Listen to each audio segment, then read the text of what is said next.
I'm going to read The Adventure of Huck chapter 13. Huck which is the murder case.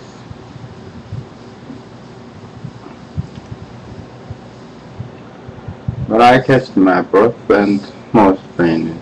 Should have gone right with the searcher again. But it was not time to be sentimental. We're going to find that boat now. I'll save it for ourselves. So when I crack it and shake me down with several times, slower it was too. Seemed a week before we got to the storm. No sign of a boat. Jim said he didn't believe he could go any further. So scared that he had hardly any strength left, he said. But I said, come on, if we get left on this right, we are in a picture. So with the pole again, we struck for the stern of the attackers, found it. And then scrambled along the forest of the skylight and hang on from shutter to shutter. The edge of the skylight was in the water. When I got pretty close to the first hole and door, there was the skiff, sure enough. I could just barely see her. I felt ever so thankful. In a second I was at the beam and then the boat on her, but just then the door opened of the man stuck his head out, only about a couple of foot from me, and I thought I was gone. But he jerked it in again and says, "He that brain went out and sing the bills." He flung a bag of something into the boat and then got in himself and sat down. It was a Packard, and he's come out and got in. Packard says in a low voice, already showed up. I couldn't hardly hang on to the shutters. I was so weak, and but Bill says, hold on. You go through him. Naively knew, and she has got his shares on the couch yet. Well then, come along. We still take truck and leave money. Say when in suspicion what we're up to. Maybe he won't, but we would have it anyway. Come on. So they got out and went in. The door slammed because it was on the car and the side. And in half a second, I was in the boat, and then Jim could tumbling up to me. I out of my knife and then cut the rope, and away we went. We didn't touch an oar, and we didn't speak, no whisper, no hardly even breathe. We went gliding along in that silence past the tip of the sky and past the stern. Then, in a second or two more words, 100 yards below the wreck, and the darkness soaked up every last sign of her, and I was safe and no rest. And what 300 or 400 yards and downstream that we see the lanterns show like a little spark at the Texas door for a second. The British Lascars had missed their boat and was beginning to understand that there wasn't just as much trouble now as Jim's turn was. Then Jim ran the oars, and we threw out after our left. That was the first time that I began to worry about the man I had on. I had time to be bored and began to think how dreadful it was, and even humorous, but being such a fix. I said to myself, there ain't no telling, but I might come to be a murderer myself yet. And how do I like it? So said I to Jim. The first light we see will land 100 yards below it or above it. And in a place to where it's going, hiding place for you and the skiff, and then I'll go and fix up and some kind of yachts, and get somebody to go with that gang and get them out of their scrape, and so they can be harmed when their time comes. But it was a failure for pretty soon. It began to storm again, and this time was then ever, the line pulled down, and never light showed. Everybody in bed, I like them. We boomed along down the rivers to watching for lights, and watching for hours left. After a long time, the line out But the clouds stayed and the Lord kept whimpering, and then by and by the flash showed us a rock singer that is floating, and we made for it. It was left, a mighty great wall, and we choose to get aboard. Again, we seen right now away down to the right. And sure so, I said I would go for it. The skip was half full of the plunder, which the gang had stored there on the right.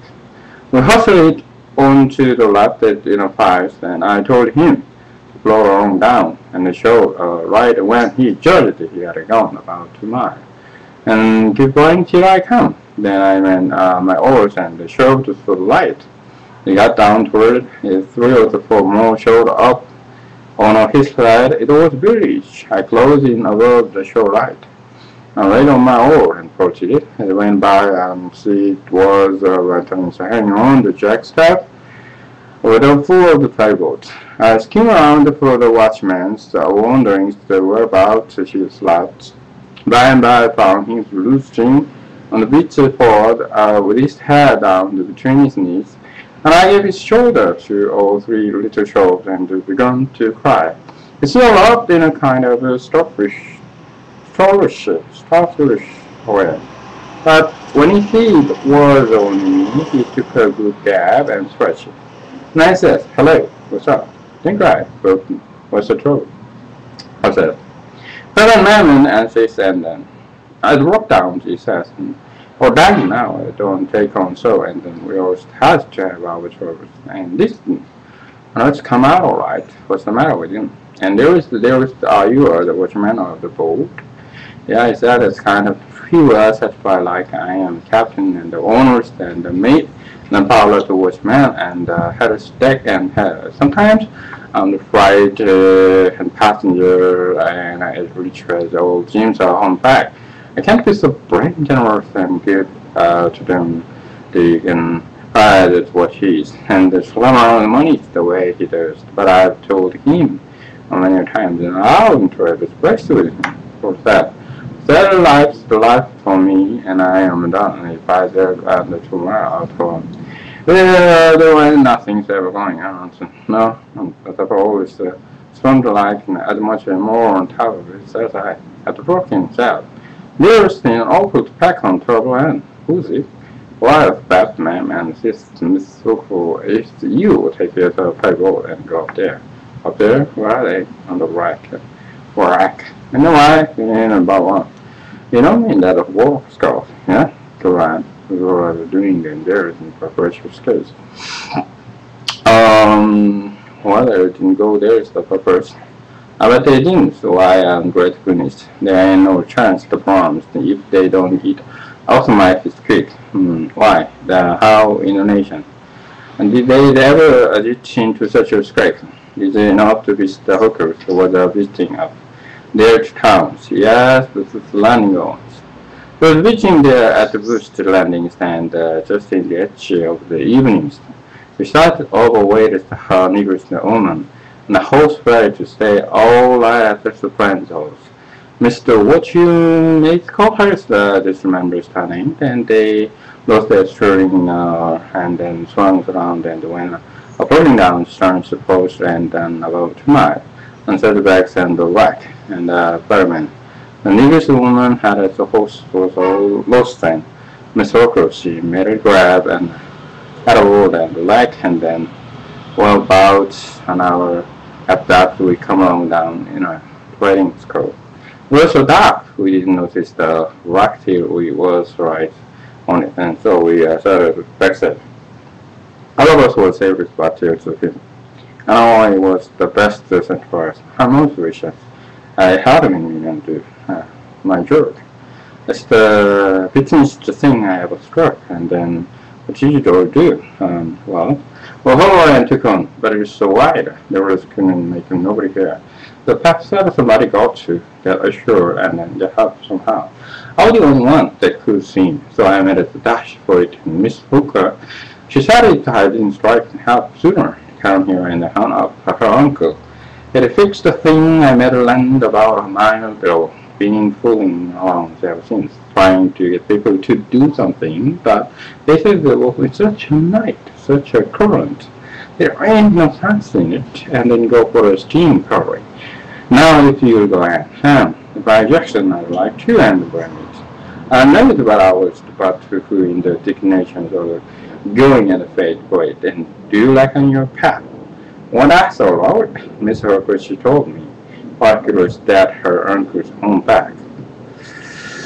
Right down, as I hear her uncle, look here's to your break and for that loiter over yonder way and turn on to west when you get there, and about a quarter of a mile out you will come to the tavern, then to dark years out Jim's home back and he'll put the bill. And don't you fool around and it's because you want knows the news. Tell him that I'll have his niece the old safe before he can get to town. On your side, now I'm going out around this corner here to Roasters out to my engineer. I struck the full light, but as soon as he turned the corner, I went back and got into my skiff and bailed her out. And I flew offshore in the easy water about 600 yards, and took myself in on some wood boats, for I couldn't rest easy till I could see the ferryboat start above. It all around, I was feeling less comfortable some kind of taking. I always struggled for that gangster, for not too many would have done it. I wish the widow would know about it. Just she would be proud of me for having these rapscallions, because the rapscallions and this is the kind. The widow is the good people takes the most interest in. Well, before long, see here comes the wreck and demon, dusky sliding along down. Cut out the cold sugar, went through me, and then I struck south for her. She was very deep.